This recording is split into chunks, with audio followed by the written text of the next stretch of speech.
Hey everyone, welcome to episode 3 of Loud and Clear. Today we're going to be focusing on anxiety.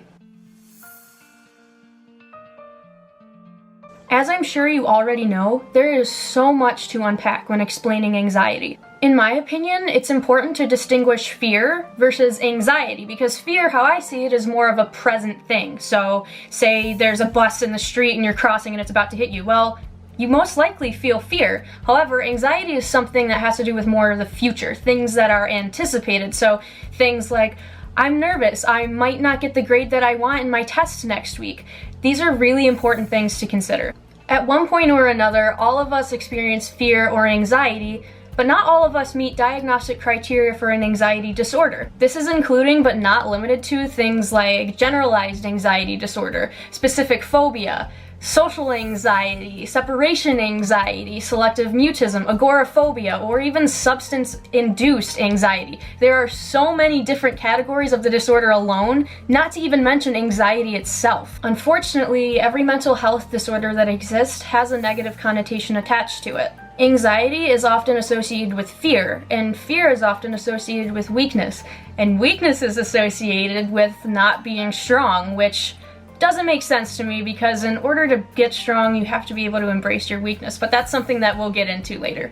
So, considering the fact that there are so many negative connotations attached to anxiety specifically, it really only makes sense that the individual who has it internalizes that even more. This can prevent them from seeking help. But before we talk about treatment and ways to better manage anxiety, I think it's kind of important to consider the actual things that are happening in your brain that cause the anxiety to be evoked in the first place.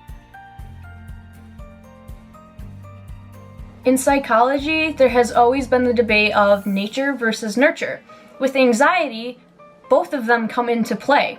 So to start from the beginning, there's something in your brain called the limbic system. And the limbic system is partially responsible for emotions, memory, and instinctual survival responses, known as fight or flight. So these fight or flight responses get triggered from your amygdala, which detects fear or negative emotions. So now delving deeper, that fight or flight response is triggered through the autonomic nervous system, which the amygdala is greatly a part of. People with anxiety generally have a hyperactive amygdala, which means that they perceive threats that sometimes aren't threats. So, for example, if you have anxiety and someone says something to you and you interpret it in a way that they're mad at you when they're actually not, your amygdala can trigger that and trigger your fight or flight response. Another part of the brain that works along with the amygdala and the limbic system is known as the hippocampus. So, for example, say that you experience an event that evokes an extreme emotion in you. Say it's even anxiety. Your brain stores that in the hippocampus. Now, the next time something happens that your brain associates with that scary event, that's going to trigger your amygdala to put you into that fight or flight response. All of this is more focused on the biological factors of anxiety. So let's get into the cognitive factors. Ultimately, anxiety stems from having a lack of control and having there be a lot of uncertainty.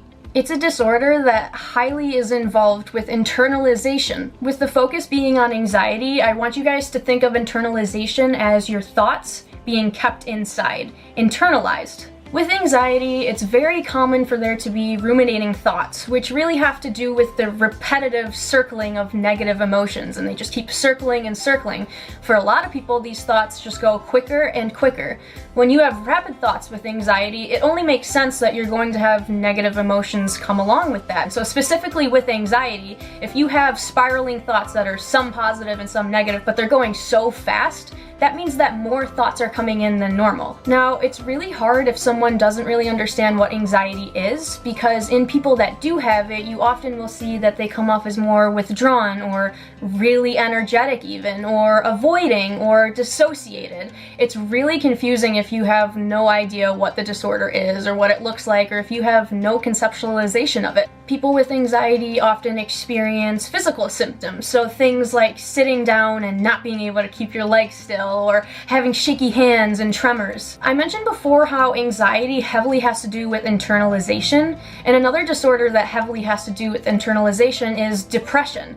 Both of these things have to do with self-esteem in one way or another, because when someone internalizes something, often this has to do with their behavior. So if someone is heavily internalizing and they're experiencing anxiety and now they have an anxiety disorder, this makes them highly susceptible to developing another internalizing disorder. The mental health disorder that has the highest comorbidity with anxiety is depression. Just as a side note, comorbid just means that there's more than one disorder occurring at the same time. So now imagine how hard it must be dealing with anxiety and this physical feeling of just constant fear and tightness in your chest. And then adding the layer of depression on top of that. These are things that don't need to happen if we just go back to the root of it and we all have a basic understanding of it. Since anxiety is so heavily influenced by our environment, we are the environment for everyone in our society. So it's our job to be able to understand disorders like these. So let's focus on the lack of control aspect for a second. Your brain is constantly problem solving. It's constantly trying to figure out what to do and make sense of things. So now if we reflect on everything that I've talked about, it only makes sense that people experience anxiety when they have a loss of control. More often than not, they have memories stored in their hippocampus that remind them of painful experiences of when they had a loss of control. So now, every time they experience a loss of control, the amygdala triggers that fight or flight response and you experience anxiety.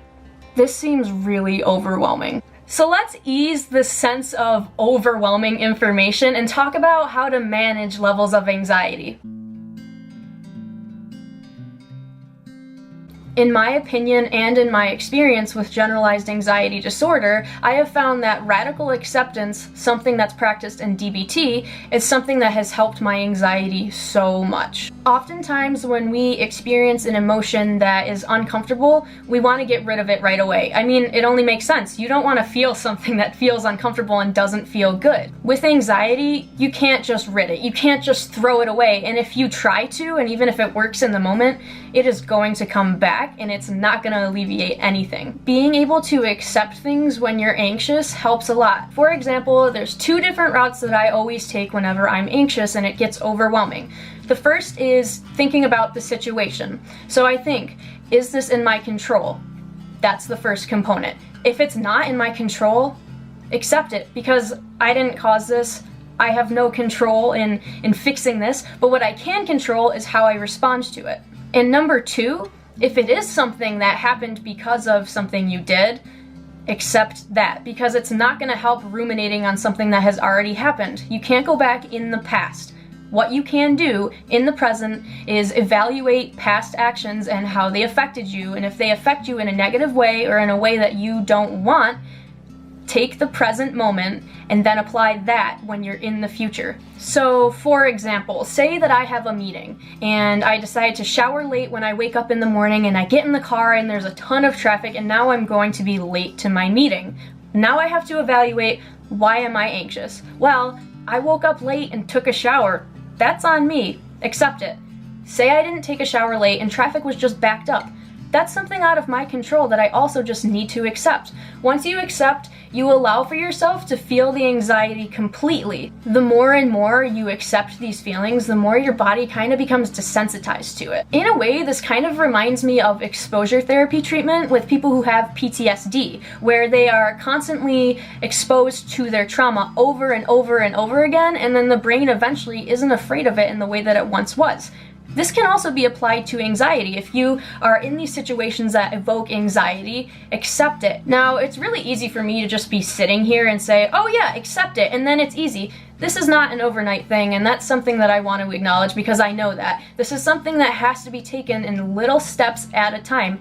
And that's okay. It's really hard to see your progress, but I promise you, if you keep up with your skills and you're constantly accepting, or even accepting the fact that you're having trouble with accepting, things are gonna get better with time. There are so many instances in my life where I've thought, why aren't things changing? And it's because I had this cycle where nothing changed. I wasn't doing anything to change it. It only makes sense if you're not doing anything different, the outcome is never going to be different. So it's scary to put yourself out there when you're vulnerable and you don't know what's gonna happen, but accepting that and owning that, you no longer give power to that fear. You own it and it becomes a part of you, and it almost builds courage in a way. When you take a risk, you're not always going to succeed, but that's a part of learning. So anxiety isn't a bad thing. If anything, we can use anxiety to our advantage. We can use that fear to push ourselves when we understand that we can accept that fear is an emotion